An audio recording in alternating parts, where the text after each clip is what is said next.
Hello,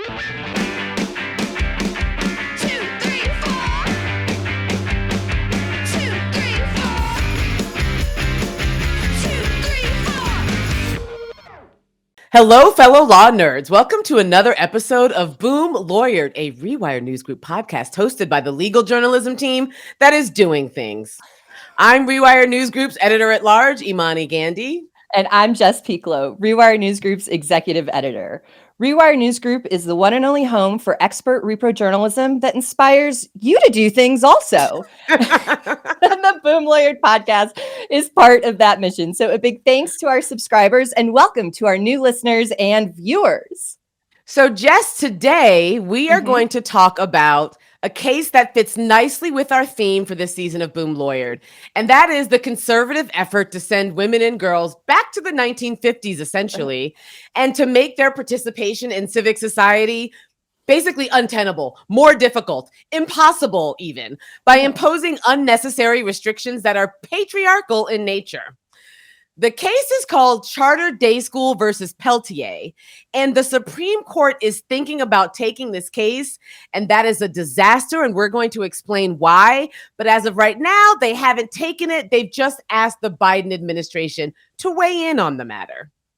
So the first thing we're going to talk about is, what is Charter Day School versus Peltier? What's this case about, Jess? Everything that's terrible right now, basically. Like your whole intro, I was like, thanks, I hate it. I'm gonna go get a drink. Like, no.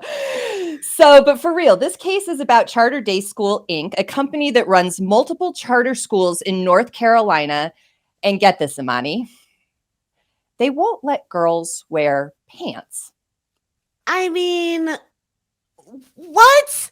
Like won't let them wear pants. Like it's the 1950s. Like we're talking Peggy Sue got married with like poodle skirts and like saddle shoes. That's the vision that they want for women in this country in the year of our Lord 2023. Like the 1950s. No pants for girls.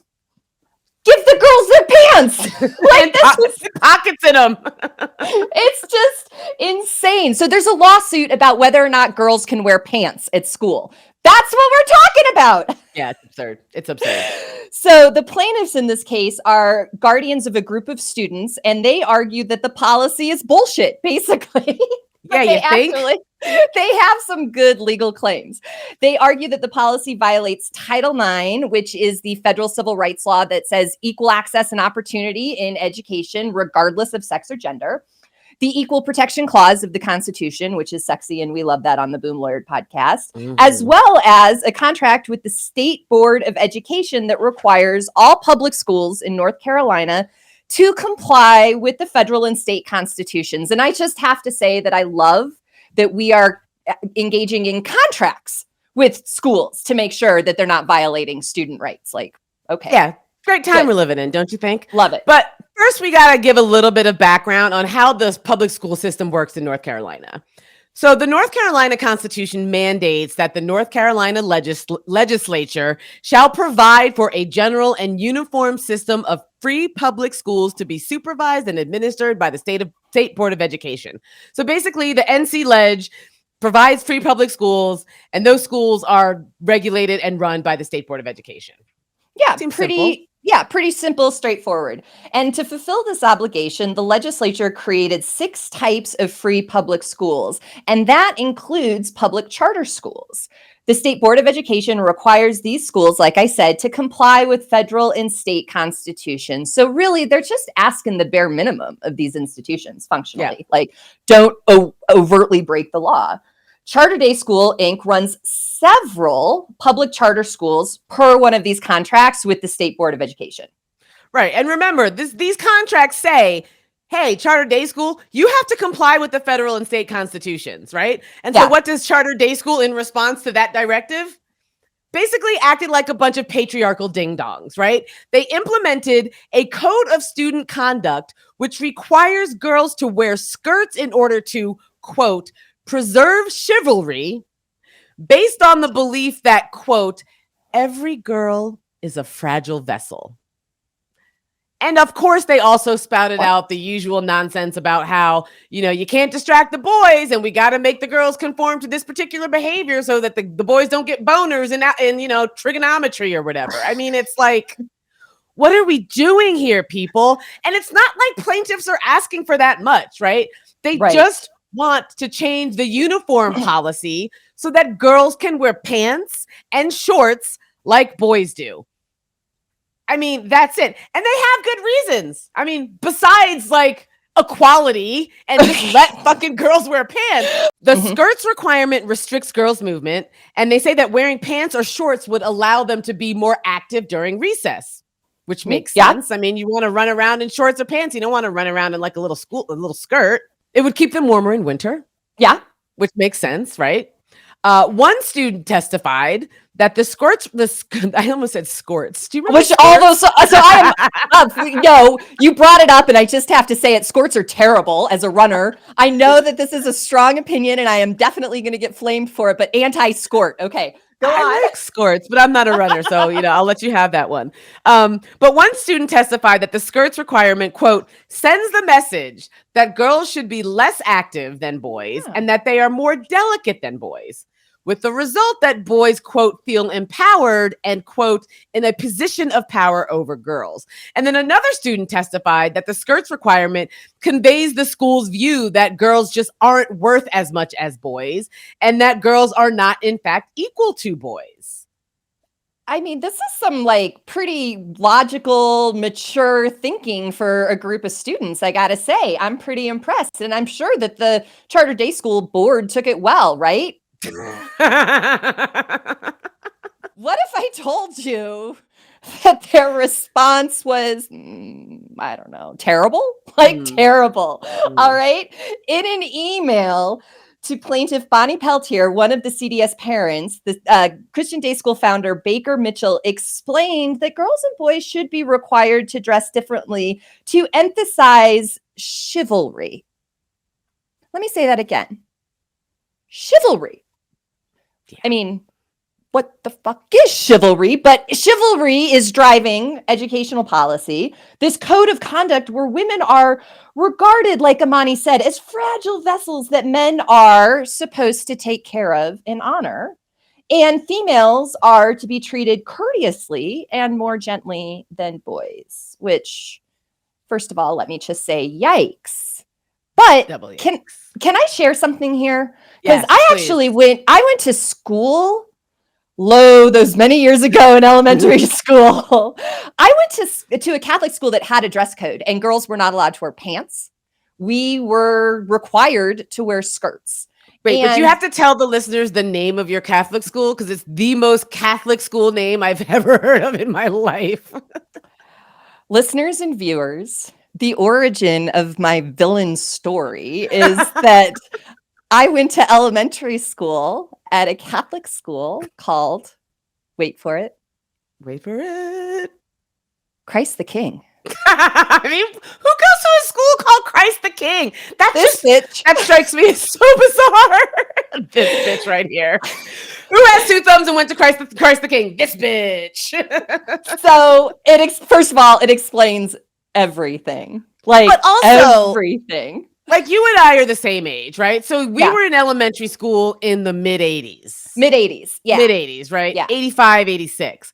The Reagan-Bush years. The Reagan-Bush 1 years. Also, about a decade after women were finally allowed to get their own credit cards, to open up their own line of credit. Before then, before I don't know, like 74-ish, 76-ish or so, women needed to get permission from their husbands to get a credit card. Yeah. Or open a bank account, have any financial independence, right? Like none whatsoever. So like everything that the students are saying was true. I was a young girl in an elementary school at Christ the King trying to play dodgeball at recess. You think that was fun in a skirt? What do you think the boys were doing in 5th and 6th grade as we were walking down the hall? They were flipping up the skirt so they could see our underwear. Right? Like it was just a walking Me Too violation going to that school. And here literally, we are. Literally. Like all of it was just It was bad. And so like to hear the students say these things and to know that like what we're so many decades past me being in elementary school and it's the same bullshit. But like Imani said, you know, in our lifetimes, in Imani and I's lifetimes, it was not possible for women to have credit on their own, to have their own Yeah. bank accounts. Yeah. So the progress, the backlash against the progress is real and amplified. So let's talk about the arguments that plaintiffs are making. Yeah, sorry, I just made that all about me. Thank you for the therapy, everybody. You know what, Jess? I'm here for you, you know, and the boom lawyer community is here for you as well. Those Christ the King days were dark, man. That's all I'll say. I mean, knowing how rebellious you are now, I just shudder to think what the hell was going on with you when you were like 11. I wish I'd known you then. I really do. So plaintiffs are making two arguments. This case is kind of convoluted, and we're just going to give you the bare bones because otherwise we're going to be here forever. And last week, we did that to you. We're not doing that to you this week. We're keeping it light and airy as much as we can. So plaintiffs are making two arguments. One is that charter day schools' actions violate Title IX, right? Yep. Title IX says you can't discriminate if you get public funds, essentially. Gender equality for everyone if you get public funds. Mm-hmm. The other argument they're making is that charter day schools' actions violate the Equal Protection Clause. Now, on the Equal Protection Clause, the main issue is whether or not charter day school is a state actor and whether or not they are standing in the shoes of North Carolina when they are providing public education. If they are a state actor, then charter day school has to stop violating the federal and state constitutions by requiring girls to wear pants. Right now, of course, charter day school is saying that they are not a state actor because they don't want to have to abide by the Constitution. Yeah. They're claiming that they're a private entity. They have a private board. They're privately run. And just because they have a contract to provide public education, that doesn't make charter day school a state actor. That is what they're arguing. North Carolina, on the other hand, is arguing that they are not North Carolina. Sorry, the plaintiffs in this case are arguing that they are a state actor, right? They are standing in the shoes of North Carolina when they are providing this public education. Yeah. Now, this is a fact-intensive inquiry. I just rattled off a bunch of stuff. Jess told you a bunch of stuff about what these people are complaining about. It's all very fact-intensive. But do you know what the Supreme Court is not? The Supreme Court is not a fact-finding body. They are not a fact-finding court, even though they've been acting like it as of late. Charter day school wants the conservatives on the court, right? These Federalist Society stooges on the court to legislate from the bench and dig around in the factual weeds of this case and then come up with a solution that says, sure, charter day school, you can force girls to wear pants. That's what charter day school wants. They want this really just nasty, gnarly, complicated morass of a lawsuit. I have a question. I may have an answer. The fuck are we doing here? Like, what about Title IX? Like, this is a pretty straightforward Title IX case, isn't it? And that's not fact specific at all. Title IX says no discrimination on the basis of gender if you get public funds. Charter day school gets public funds. You can't discriminate on the basis of gender. You don't even need to get to a state actor question here in the Constitution. We have a statute. So I ask again, the fuck are we doing here? Well, I'll tell you. Charter day school argued, and the district court agreed that Title IX doesn't cover dress codes. So the district court ruled in charter day school's favor on the claim that the dress code violated Title IX. Oh, exactly. Like what? What? Okay. So true. Fine. They did. They got it wrong, but fine. I'll give it to them. The Fourth Circuit kicked the case back to the district court for more findings on that Title IX claim. So we should be getting some more facts, right? Like, so SCOTUS, I mean, I don't know, Imani, shouldn't they just wait for the Fourth Circuit to rule on the Title IX issue then? Because if plaintiffs win on that Title IX claim, I mean, I don't know, it's been a little while since I was in a courtroom, but I feel like that gets us to the end of the line here. We don't even have to get into the equal protection weeds. We don't have to talk about who's a state actor, who's not. We can just say, hey, the statute says knock it off, charter day school, knock it off. I mean, I'm going to answer my own question because I'm like all hopped up about it. Yes, if you can't tell, yes, like this should be just really clear Title IX stuff. But as Imani has alluded to, this is another case of conservatives looking to the Supreme Court to act as a fact-finding body, which it is not. Sam Alito is not a fact detective. He does not get to decide what is going on. So there's no reason for the Supreme Court to take this case. There's no reason for them to be thinking about this case right now. They shouldn't be asking the Biden administration to weigh in on shit. But here we are. so the second thing we're going to talk about today is what the shit, man. Like, functionally, yes. Functionally, what the shit? Why is the court thinking about taking this case? There's no circuit split.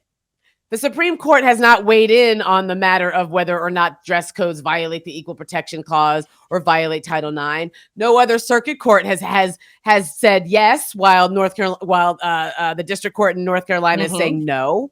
Right? This case is a fact-specific inquiry on the issue of whether or not CDS is a state actor or whether or not the case violates Title IX. Right? Like, what are we doing here? There's no reason for the Supreme Court to be dipping its toes in these waters. So, yeah.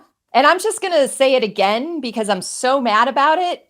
This is a straightforward case of stay the fuck out of it, Supreme Court. The plaintiffs could still win on their Title IX claims in lower court.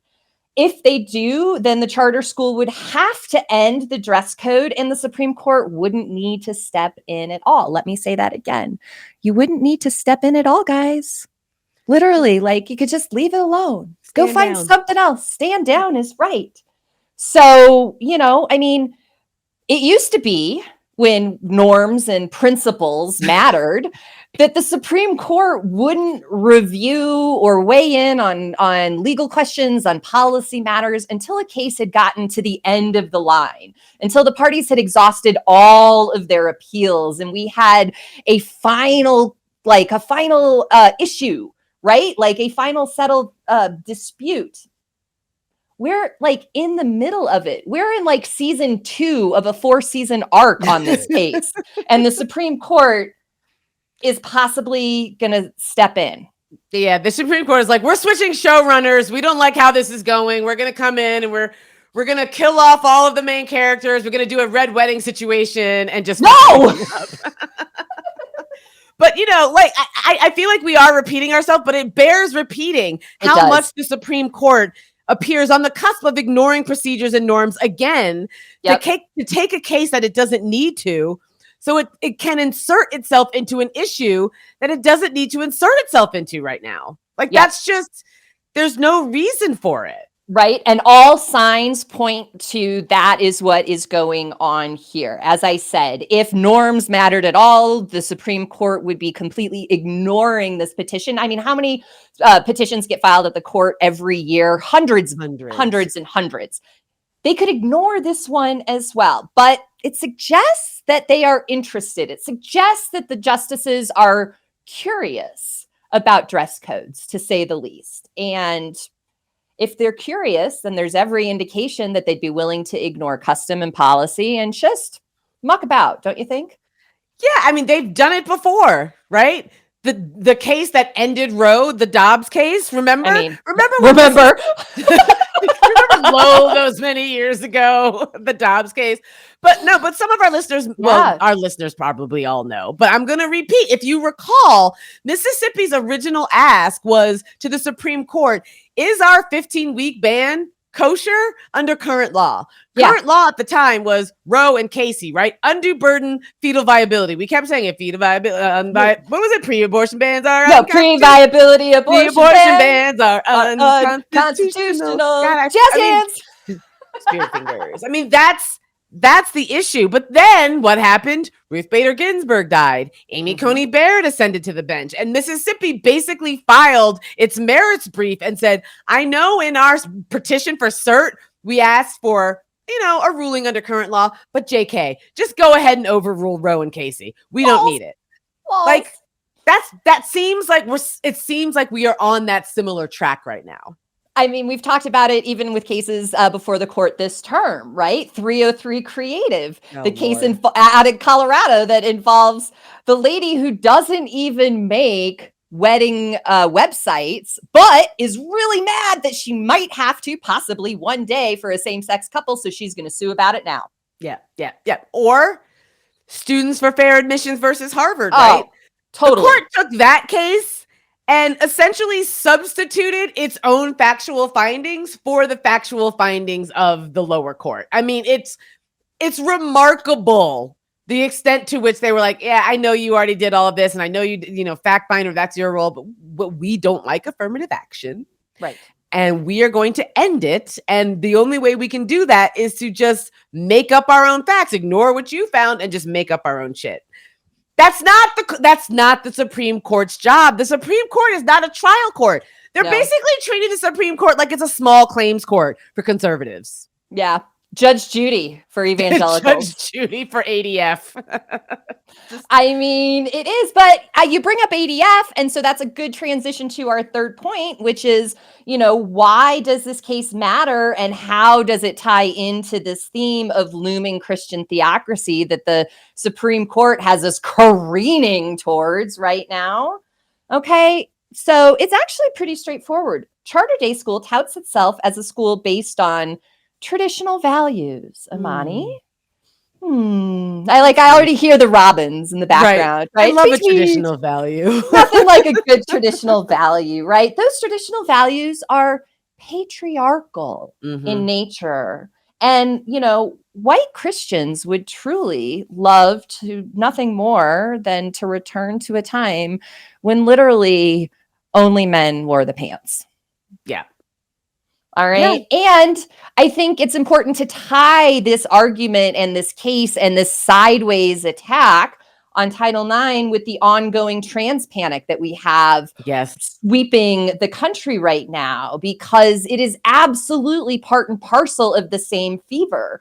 We can expect to see a return to dress codes in order to differentiate between men and women, to ensure trans or non-binary people are forced to dress in a manner that does not align with their gender identity. That's what this is really about, is about getting folks back into the closet, about unqueering public spaces.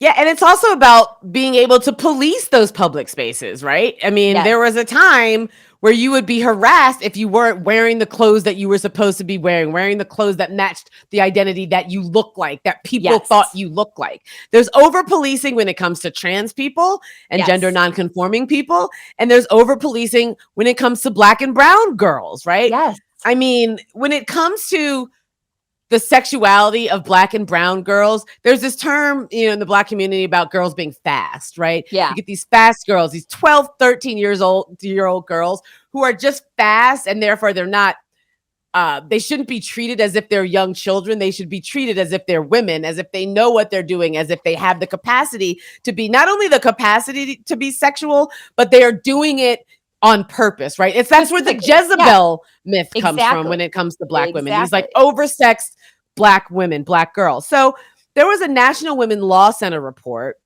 that examined the effect of dress codes on Black girls.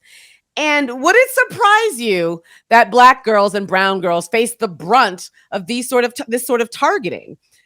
From the report, quote, Black girls also face adults' stereotyped perceptions that they are more sexually provocative because of their race, and thus more deserving of punishment for a low-cut shirt or a short skirt, right? More deserving of punishment. The report also found then this was a report conducted in DC schools. The report found that DC dress codes promoted race and sex discrimination and pulled students out of classrooms for no good reason, often through illegal suspensions, right? So as a result, Black girls tend to fall behind in school. That threatens their ability to get into good colleges. That threatens their long-term earning potential. And it also just continues to exacerbate the existing racial and gender inequalities. And I mean, this report is wild. Like, some of the anecdotes in this report are absolutely bonkers. At one school, they were prohibiting outerwear in winter, right? Because you would walk into the school doors and they would have metal detectors. And because people were wearing like big parkas, they wanted to be able to see what people were doing and walk through these metal detectors and just, I mean, they almost wanted X-ray vision, right? So they're making people go through school, walk to school with no outerwear, which makes no sense, especially given how cold these schools are. I mean, these school districts don't have enough money to make these schools warm. And apparently, walking through a metal detector with a big parka on earned a person a suspension because it was presumed to be a security risk because you might have weapons. First of all, if you're walking through a metal detector, can't metal detectors read through down, like goose down? I feel like that's the thing. Why are you forcing kids to shed their outerwear to be cold so you can check them for what? There's got to be a better way. And if that gets you suspended, particularly if you're black or brown, that's going to get you suspended. If you're white and your name is like Kaylee with an EIGH, then maybe you might be okay. And I apologize to anyone who's listening whose name is Kaylee or Ashley or Becky with the EIGH. I'm sorry. I had no prejudices against you. I'm just saying. So that's bad. I can't believe no coats. Let the kids wear coats. Let the kids wear coats and let the girls wear pants. Like, people are getting pneumonia. What's going on here, man? Basic rallying cries. Sandra of the courts, our court whisperer. What's going to happen with this case? Well, it gives me a stomach ache. Let me just start there. And like we've said so far, all that's happened is that the court has asked the Biden administration to weigh in. The justices are conferencing on the case, which means they're thinking about it. They're giving it a good, hard think. All of that is not sitting great with me, if I am being honest. The fact that they're even considering taking it up is, as we've suggested over and over again in this episode, kind of alarming. And Imani, look, we know what happens when the Supreme Court ends up taking cases that they don't need to. Yeah, it shits the bed. I mean, it shits the bed. I mean, geez. It really does. Okay, so like, where are we in the law? Remember when that mattered? Where are we in the law? What a cute and quaint thing that was. The Supreme Court hasn't really weighed in on dress codes per se. The closest they've come is a decision permitting students to wear armbands protesting the Vietnam War. But a couple flags here. It's a court captured by conservatives and their espousal of traditional values. And I almost did the jerk off motion. Which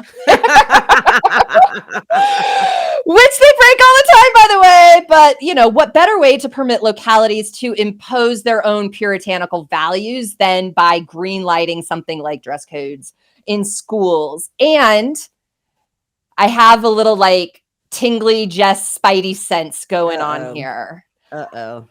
I don't think this is really about what conservatives are saying it's about. What do you think it's about? Okay, so do you remember the Bostock case? Boy, do I ever. Listeners and viewers, the Bostock case was the one good decision from Justice Gorsuch that I then developed a crush on the man over, and I apologize profusely for that. But what he said in that decision was that Title VII, which is the federal statutory law that prohibits discrimination in the workplace, that Title VII prevents employers from firing you if you are gay or trans. And that's a very basic decision. It was applauded. And like everybody, including us, were like, hey, this is great. The court did something right. Didn't really screw this up. Well, at issue in Bostock, Imani, you might remember, was a dress code. Mm-hmm. There was in Harris Funeral Homes, one of the companion cases that was argued, an employee, Amy Stevens, transitioned while an employee and was fired for it. And ostensibly, the reason that her employer gave was that Amy could no longer abide by the employer's gendered dress code. And so it was an entire fight over how employees dress at work and signal their gender identity and queerness. And the reason I bring that up is because federal courts all the time interpret statutes, the civil rights statutes, in parallel with each other. So if Title VII says that you can't discriminate based on somebody's gender identity for how they dress, then Title IX should say the same thing as well. Those statutes should be read so that they are the same across the board. feels like this is an attack on Bostock without saying it's an attack on Bostock.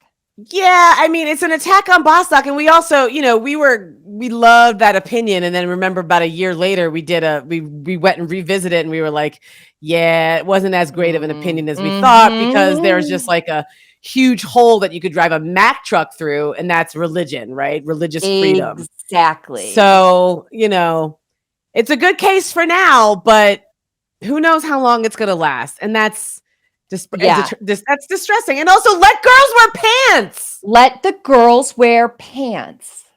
If you would like to talk to us about whether or not girls should be able to wear pants and whether or not those pants should have pockets, you can find me on Twitter at Angry Black Lady. You can find Jess on Twitter at Hegemommy, HEGEMOMMY. You can and should follow Rewire News Groups on all of the platforms, on Twitter, on Instagram, on YouTube, youtube.com/Rewire News Group. If you sign up for notifications, you will get, our podcast notifications. Imagine that. And if you're not into YouTube, you can get the podcast wherever you normally get your podcasts. Yeah. Charter Day wear School. Pants. I can let girls wear pants, honestly. And what are we going to do, Jess, while we're wearing pants? We're going to see you on the tubes, folks. I'm going to see you on the tubes in some goddamn pants. With my pants.